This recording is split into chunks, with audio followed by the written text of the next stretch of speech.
தற்போது இந்திய அளவிலே கர்நாடகாவில் 2 குழந்தைகள் ஹியூமன் மெட்டோநியூமோ வைரஸ் HMPV என்ற தொற்றால் பாதிக்கப்பட்டிருப்பதாக இந்திய மருத்துவ ஆராய்ச்சி குழுமம், அதாவது ICMR என்று அழைக்கப்படுகின்ற இந்திய மருத்துவ ஆராய்ச்சி குழுமம் அதிகாரப்பூர்வமாக அறிவித்திருக்கிறது.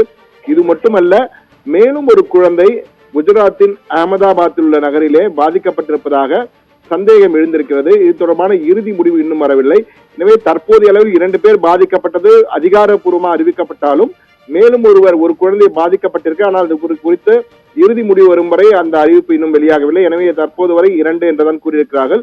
இந்த சூழ்நிலையில் தான் தற்பொழுது அந்த மூச்சு குழாய் நிமோனியா பாதிப்புடன் பெங்களூருவின் பேப்டிஸ்ட் மருத்துவமனையில் அனுமதிக்கப்பட்ட பின்னர் HMPV நோயால் கண்டறியப்பட்ட அந்த 3 மாத பெண் குழந்தை குணமடைந்து வீடு திரும்பி இருக்கிறது. மிக முக்கியமானது, முதல் பாதிப்பு ஏற்பட்ட அந்த 3 மாத பெண் குழந்தை குணமடைந்து வீடு திரும்பி இருக்கிறது.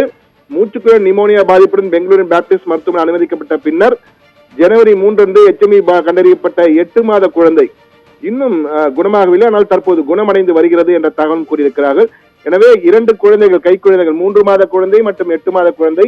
3 மாத குழந்தை தற்போது குணமடைந்து வீடு திரும்பி விட்டது. 8 மாத குழந்தைக்கு குணமடைந்து வருகிறது என்ற தகவலை குறிப்பிட்டிருக்கார்கள். பாதிக்கப்பட்ட நோயாளிகள் இருவருமே, அந்த 2 குழந்தைகளும் சர்வதேச பயணம் ஏதுமாக அவருடைய தொடர்பில் இருப்பவனும் சர்வதேச பயணம் மேற்கொள்ளவில்லை என்பதையும் கவனத்தில் கொள்ள வேண்டியிருக்கிறது என மத்திய சுகாதார அமைச்சகம் நிலைமையை கண்காணித்து வருவதாக ICMR அமைப்பு இந்த அறிக்கையை வெளியிட்டிருக்கிறது.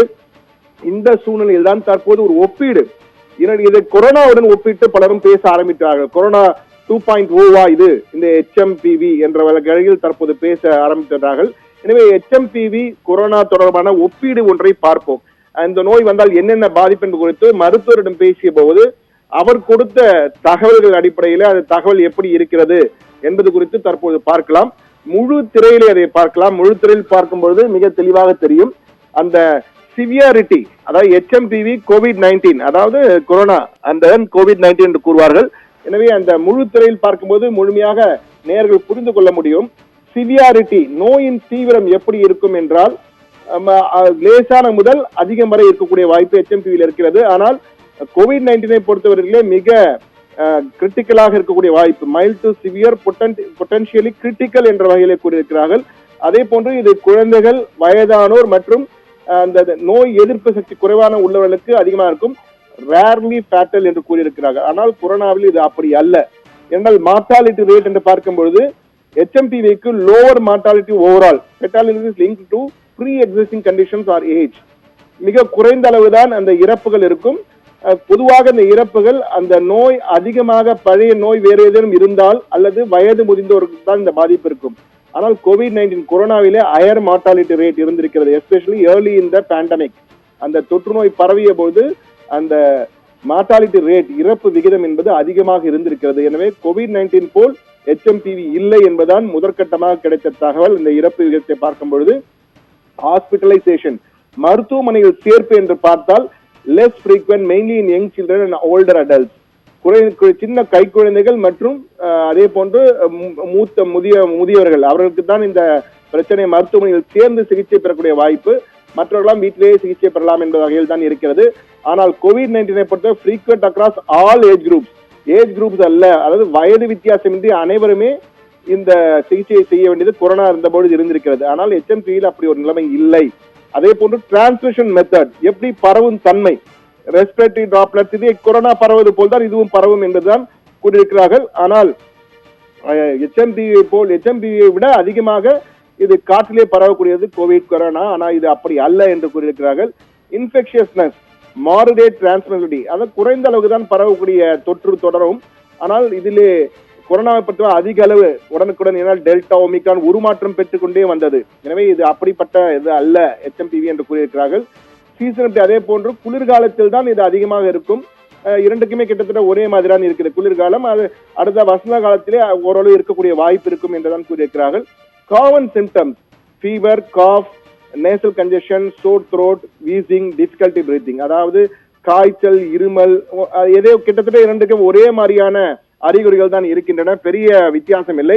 அதுக்கு அடுத்ததாக நீங்கள் பார்த்தீர்கள் இரண்டாவது கட்டத்தில் காமன் சிம்டம்ஸ்க்கு பிறகு severe complication, bronchitis, pneumonia, respiratory failure in high risk groups என்று கூறியிருக்கிறார்கள்.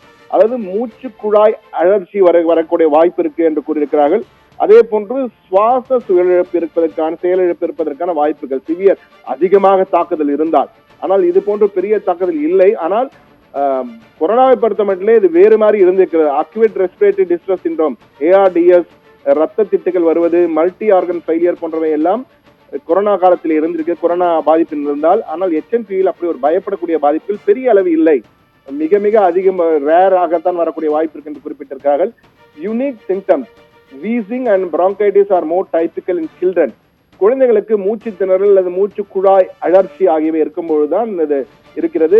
மற்றபடி ஆனால் கொரோனாவை பொறுத்தவரையிலே வாசனை இருக்காது, அதாவது டேஸ்ட் இருக்காது, டேஸ்ட் உணர்ச்சி இருக்காது போன்றவை எல்லாம் இருந்திருக்கிறது.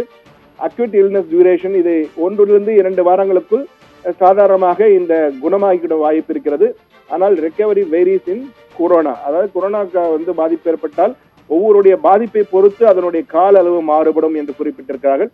ரீஇன்ஃபெக்ஷஸ் possible, immunity is temporary and partial. மீண்டும் வருவதற்கான வாய்ப்பு இருக்கிறது. ஏனால் இம்யூனிட்டி அந்த எதிர்ப்பு சக்தியை தற்காலிகமானது என்ற வகையில் தான் HMP குறிப்பிட்டிருக்கிறார்கள். ஆனால் ரீஇன்ஃபெக்ஷஸ் காமன், கொரோனாவிலும் கிட்டத்தட்ட அதே மாதிரி தான் இருக்கிறது. எனவே இந்த 2 ஒப்பீடுகளையும் பார்க்கும்பொழுது மிக தெளிவாக நம்மால் புரிந்து கொள்ள முடிந்தது. கொரோனா போன்று அச்சுறுத்தக்கூடிய, பயமுறுத்தக்கூடிய, இறப்பு விகிதத்தை அதிகமாக, தொற்றுநோய் அதிகமாக பரவும் காலத்தில் இறப்பு விகிதம் அதிகம் இருக்கக்கூடிய ஒரு தொற்றாக இந்த HMP இருக்கக்கூடிய வாய்ப்பு இல்லை என்பதுதான் தற்போது கண்டுபிடிக்கப்பட்டிருக்கிறது. அதே போன்று இது புதிதாக, கொரோனா போல் புதிதாக வந்த ஒரு வைரஸ் அல்ல. 2001 இது கண்டுபிடிக்கப்பட்டதாக அமெரிக்க தொற்றுநோய் தடுப்பு கழகம் அதிகாரப்பூர்வமாக அறிவித்திருக்கு. 2001 இருந்திருக்கிறது. இந்தியாவிலும் இதற்கு முந்தைய இது கிட்டத்தட்ட ஏற்கனவே இருந்திருக்கிறது. பெரிய அளவு பாதிப்பில்லை. தற்போது சீனாவிலே அதிக அளவு பரவுகின்றது என்ற தகவல் வைரலாவதால் இந்த நோய் குறித்த அதிர்ச்சியும் பயமும் அதிகமாக காணப்படுகிறது. எனவே இது உண்மையிலே சொல்ல வேண்டும் என்றால் தற்போது பயமும் பதற்றம் தான் அதிகரிக்கப்படுகிறது தவிர சமூக வலைதளங்களில் வைரலாவதால் பயமும் பதற்றம் தான் அதிகரிக்கிறது. எனவே பயமும் பதற்றமும் முதலில் பெரிய அளவு தேவையில்லை. ஆனால் எச்சரிக்கையாக இருப்பது மிக மிக முக்கியம் என்பதுதான் தற்போது மனதில் கொள்ள வேண்டும். எச்சரிக்கையாக இருந்தாலே போதும், இது போன்ற தொற்று நோய்களை எளிதில் கட்டுப்படுத்தி விட முடியும் என்பதுதான் யதார்த்தமான ஒரு தகவல். நிக்கிதா, விவரங்களுக்கு நன்றி சண்முக சுந்தரம்.